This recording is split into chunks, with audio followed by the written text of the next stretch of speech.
ACC Classic One-Team League.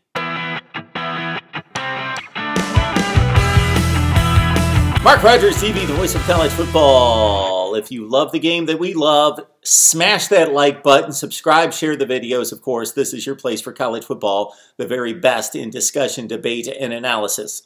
All right, we are rating and ranking the conferences. So we're going through the only measurable that really counts, and that's the games that were played on the field between these 5 leagues during the season. There weren't enough games. So at the end of this, I'm going to take this number right there and I'm going to have to put it into context because these teams the leagues do not play enough games against each other. That's all there is to it. We're talking about an average of 1 to 2 games per team against the other conferences because typically every Power 5 team plays one scheduled non-conference game against one of the other 4 major conferences, and then they may make it to postseason play and play somebody else. So that's pretty much it. All right, let's move on to the ACC. And of course, you got to check out the introductory video where I fully explain the metrics and why they lay out the way they do.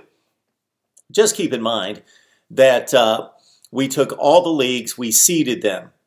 But you've got 3 leagues with 14 teams. You've got the Big 12 with 10, and you've got the Pac-12 with 12. So the seedings need to be adjusted, and I adjusted them all to a 14-team league. Therefore, some decimal points come into play. Also, keep in mind that we can't look at every game exactly the same. That's why we seed the teams, because Clemson beating Alabama is certainly a monumental win, not just because it was the national championship game. For our purposes, even if that was in September, that's the best team in the ACC beating the SEC champion.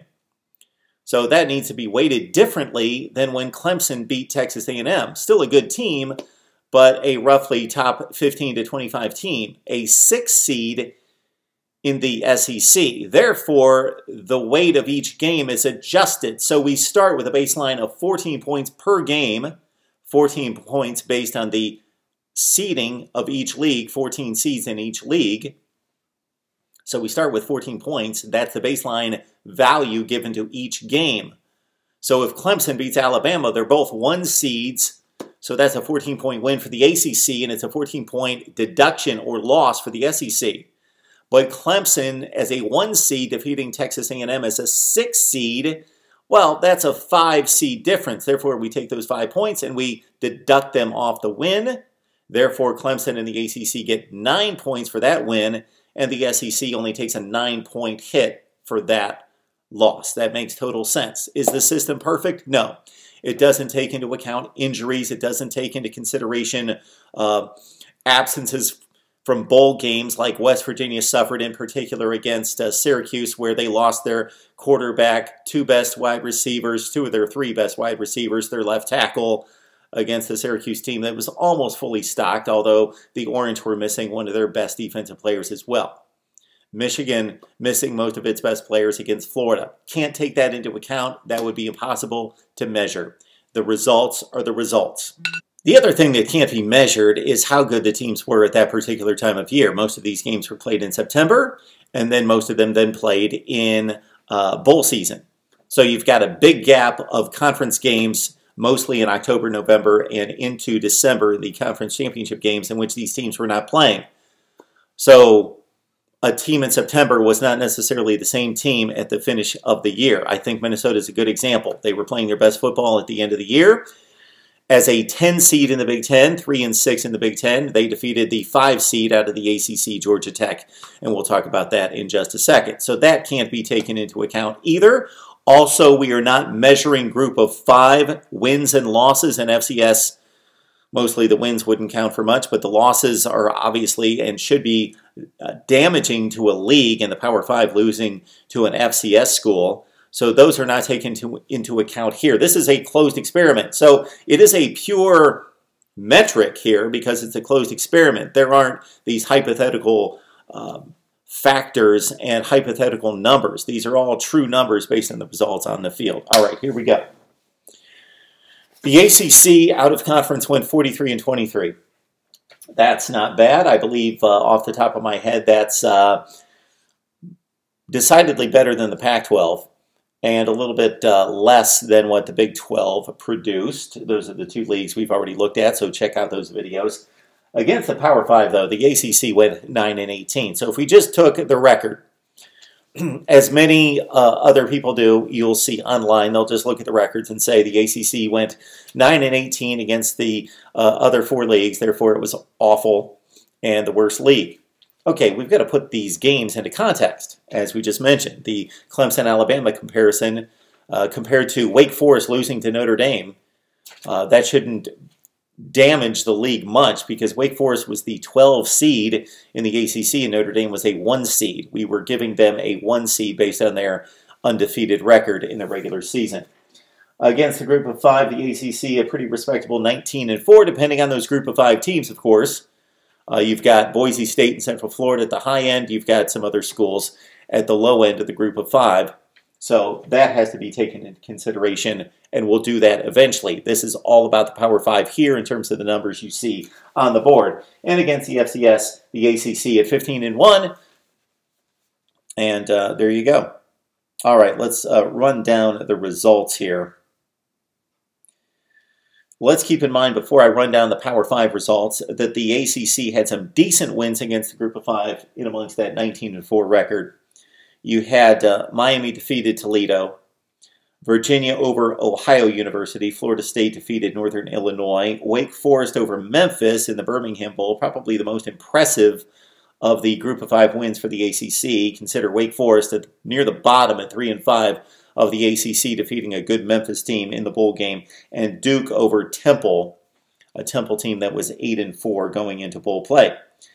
The bad group of 5 losses would be Georgia Tech lost to South Florida. South Florida finished the season with 6 consecutive losses and finished at 7-6, and Georgia Tech was a 5-3 team in the ACC.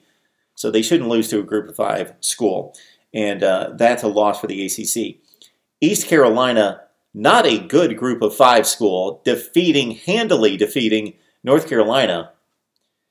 And that's a bad loss. And of course, Old Dominion over Virginia Tech is the topper for the ACC's demise this year. Big wins for the conference. This conference is Clemson and nobody else. And in terms of these metrics against like-seeded teams, the conference also got a huge lift from Duke's 3 non-conference wins against the Power 5. So it was basically Clemson and Duke doing everything, and Clemson, of course, against the best teams in the country. So this is truly a one-team league. Think about who you would believe to be the second best team in the ACC. Who is it? Well, based on the seedings, based on the performance in 2018, it's Syracuse. Would Syracuse be anywhere close to the second best team in any other conference in America? Syracuse against Texas. Syracuse against Michigan, Syracuse against Georgia, Syracuse against Utah, Stanford, Oregon, one of those schools. That would be the closest comparison. So the ACC, with Miami and Florida State being down, and Louisville being awful when the Cardinals are usually a top 25 team, and Pitt winning the Coastal Division at 6-2 in the ACC. So they were good enough to go 6-2 in the ACC and be abysmal against everyone else. Get throttled by Penn State. Get throttled by UCF. Lose to Stanford. All right, so the best wins for the ACC, obviously, Clemson beats Alabama in the national championship game. Not just a well-seeded win against what we believed to be most likely the best team in the country going into the championship game, the favorite to win the national championship, but also, obviously, the most important game of the season. And Clemson, obviously, also beat an undefeated Notre Dame team, and they beat a really good Texas A&M team. And they beat South Carolina, who was not a bad team, a decent team, at 7-6. And South Carolina also, at 7-6, had to face the likes of Georgia, Florida, Clemson. All right, so those are the big wins and the most important wins for the conference. But Duke also chipped in with a big win against Northwestern. We'll get to that. And Virginia over South Carolina. Duke also with a nice win against Baylor. All right, the bad losses. We talked about the group of 5 losses that were bad, but within Power 5 play, Syracuse losing to Notre Dame, no shame in that, but 36-3, and that's not going to be reflected here, but just of note, 36-3, not good. North Carolina State losing to Texas A&M, not a good loss. Had it been a competitive game? Yes, and again, it's not reflected here, but losing, what, 52-14? And Minnesota is a 10 seed in the Big Ten, beating Georgia Tech, and Indiana didn't get close to postseason play at 5 wins. 12th seed in the Big Ten, beat Virginia, which was the 6th seed in the ACC and playing the best football of probably anybody in the ACC outside of Syracuse and Clemson at the end of the year. All right, let's run down the wins. Here we go. 9 wins for the ACC, and Clemson had 5 and Duke had 3. Clemson and Duke in a 14-team league had 7 of the 9 Power 5 wins for the ACC. That's how bad the ACC was this year. Now, they did play tough competition. The ACC probably just at the eyeball, quick glance look, I didn't break down the metrics, I am over here, but they probably played the toughest competition of anyone outside the league, but they just lost to everybody. So, of course, Clemson beat Alabama, Notre Dame, Texas A&M, and South Carolina. So Clemson's the 1 seed. They beat 2 other 1 seeds in Alabama and Notre Dame. Texas A&M a 6 and South Carolina a 9. So awesome wins for Clemson and the league, and obviously Clemson completely lifts up the entire league. On the flip side, you've got Duke. Near the bottom of the ACC is a 10 seed, 3 and 5 in the conference. They beat Northwestern, Big Ten runner-up, and number 3 seed in the conference. So excellent win for the ACC right there. So that is probably the most, that is by seeding standards, that is the best win for the ACC. So you consider Duke a 10 seed, Northwestern a 3 seed. Duke wins the game, so there's 14 points for the ACC, plus the 7 seed difference. So that's a 21-point win for the ACC and a 21-point deduction for the Big Ten. Duke beat Baylor. Baylor was the 6th seed in the Big 12, or an adjusted 8.4 seed to a 14-team league. And Duke is a 10 seed, beat Army. I gave Army, BYU, Notre Dame were the 3 independents that I considered Power 5 schools. Army, based on their 11-2 record, but against a pretty weak schedule, I gave them a 5 seed. So Duke is a 10 over Army, a 5 seed. Another good win for the ACC. Otherwise, Syracuse beat West Virginia. Nice win for the ACC. And Virginia over South Carolina. So that was, from a point spread Vegas standpoint, an excellent win for the ACC because South Carolina was a 5-point favorite against Virginia. But from a seeding perspective, it was a decent win for the conference, but not great. Virginia was actually the higher seed versus South Carolina, the 9 seed at 4-4 in the SEC, and Virginia, the 6th seed in the ACC. So that's an 11-point win for the ACC. All right. So it comes out to 119 points for the ACC in those wins. In those 8 wins, in those 9 wins, 119 points. So that's an average of, what about 12 points, 12 to 13 points per win. All right, in those wins, in those 9 wins for the ACC, their teams won almost 73% of its games in conference. Well, that's easy to see. Clemson won 5 of the games, and they went 9-0.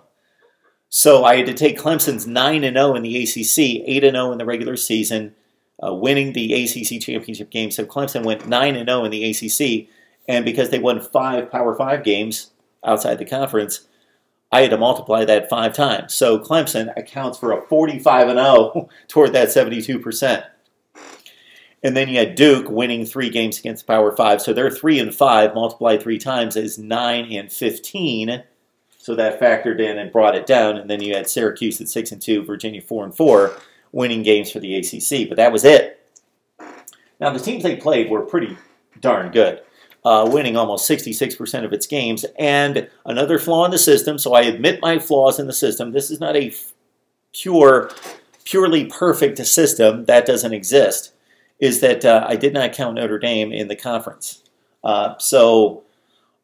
This didn't show up as slanting the percentage for the other leagues as much, even though the Pac-12 with USC and Stanford played Notre Dame twice. But with the ACC playing Notre Dame 5 times, actually that percentage should be a little bit higher. Should probably be more like 70, 72%. So the losses, or or the wins, I should say, are strong wins for the ACC, for the most part. Again, it's all Clemson, and it's Duke defeating 3 higher seeds. Other than that, you got nothing. All right, let's look at the losses. And these are the seeding averages. So in these wins, these 9 wins, the ACC average seed was 4.7. Well, that's Clemson 5 times as a number 1 seed. It's Duke 3 times as a 10 seed against a 5.3 average seed out of the other conferences. Now, Notre Dame's 1 seed did factor into that 5.3. So a 4.7 seed should beat an average 5.3 seed, but to do it 9 consecutive times is obviously racking up some good wins. All right, the losses are bad. They're pretty bad. It's the volume of losses. Most of the losses are understandable. So here are the losses for the ACC. Syracuse, a 2 seed, lost to Notre Dame, a 1 seed. North Carolina State, a 4 seed, lost to Texas A&M, a 6 seed in the SEC. BC, a 7 seed, lost to Purdue, a 7 seed in the Big Ten. Florida State. So Florida State's an 11 seed at 3-5 in the ACC, and Florida's a 4 seed in the SEC. So not a bad loss for the ACC there. Florida State's an 11 seed. They lost to Notre Dame, a 1 seed. Not a bad loss for the ACC. So that doesn't hurt in terms of points right there. So, for example, Wake, a 12 seed in the ACC. And the reason Florida State was the 11 and Wake the 12 is because they played head-to-head, and the Seminoles won the game. So Wake Forest, a 12 seed, losing to Notre Dame, a 1 seed. That's an 11 seed difference. So that's only 3-point loss for the ACC right there. Louisville was awful, of course, the 14 seed, the bottom seed in the ACC, and they lost to 2 SEC teams, Bama and Kentucky. But because of the seeding difference, Bama the 1, Kentucky the 3, not many points lost for the ACC there. Okay, Pitt did not do the league much help here. Pitt was the number 3 seed. Now, whether you think Pitt was the actual number 3 or 3rd best team in the ACC is inconsequential, because the seedings and the standings tell us otherwise. So I did not make Pitt a number 2 seed just because they made it to the ACC championship game. I went by record. Again, I went by the seedings in the standings. That goes by conference record, tiebreaker on the field, and then overall record. And because of that, Pitt is the number 3 seed in the ACC. They finished 6-2 in the ACC and finished behind Clemson, 9-0 or 8-0 in the regular season, and Syracuse at 6-2, and I gave Syracuse the edge over Pitt because of the overall record. All right, so Pitt as a 3 seed in the ACC lost to Penn State, a 4 seed in the Big Ten, and were throttled. They lost to Stanford, a 5 seed in the Pac-12, adjusted seed, and Notre Dame, the 1 seed. Okay. Georgia Tech, a 5 seed. They did some damage here with a loss to Minnesota, a 10 seed in the Big Ten in the bowl game. And they lost to Georgia. No harm there, number 2 seed in the SEC. The other bad loss for the ACC is right here. Indiana, the 12 seed in the Big Ten, defeated Virginia, the 6 seed. So that's a 6 seed difference. Virginia loses to Indiana. LSU beat Miami. LSU, the 5 seed, over Miami, the 8 seed. Wisconsin, the 5 seed in the Big Ten, over Miami, the 8 seed. But if we took scores into play as well, if we factored in scores, and Wisconsin is a 5 seed defeating Miami, an 8 seed, but it was 35-3. Notre Dame over Virginia Tech, the Irish the 1 seed, Virginia Tech the 9 seed, and Cal defeated North Carolina. No big damage to the ACC there, as North Carolina was the 13 seed, and Cal a 7 seed out of the Pac-12. So it all comes down to this. The teams that lost all these games for the ACC combined to have a winning percentage in the ACC of 48%. So who were the good teams that lost games? Syracuse 6-2. NC State 5-3. Pitt lost 3 games, 6-2 in the ACC. And Georgia Tech lost 2 games outside the conference, and they were 5-3. The rest of the teams were 4-4 or worse. Louisville obviously at 0-8, losing twice outside the conference. So the teams that lost all these games for the ACC, 18 losses, were 48% winning percentage combined in the ACC against teams that went 61% in their league. So they did lose to really good teams, and that does not even factor into it Notre Dame. So I should not have counted Notre Dame up here, and I didn't. Notre Dame obviously beat the ACC across the board except the Clemson game. So Notre Dame was 5-0 against the ACC. Yeah, they beat Florida State, Wake Forest, Pitt, and Virginia Tech, and Syracuse. So that 60% winning percentage outside the league for their opponents in those losses could actually go up considerably with Notre Dame winning 5 games against the ACC. So the ACC did lose to Notre Dame 5 times. And who else is good? They lost to Texas A&M. They lost to Alabama. They lost to Kentucky and Penn State and Stanford and Georgia and LSU. So the ACC did lose to quality competition that averaged a 4.2 seeding, and Notre Dame is included in that seeding. So with 5 games against a number 1 seeded Notre Dame team, that seeding goes way up with Notre Dame at 4.2 against teams in the ACC that averaged about an 8 seed, 7.7. That's the metric on the ACC at 9-18 against the Big Ten, the SEC, the Big 12, and the Pac-12. We will factor it all out. I'm going to give you the hard numbers after I finish the SEC and the Big Ten, and then we'll put it into context right here at Mark Rogers TV, the voice of college football. We will see you next time.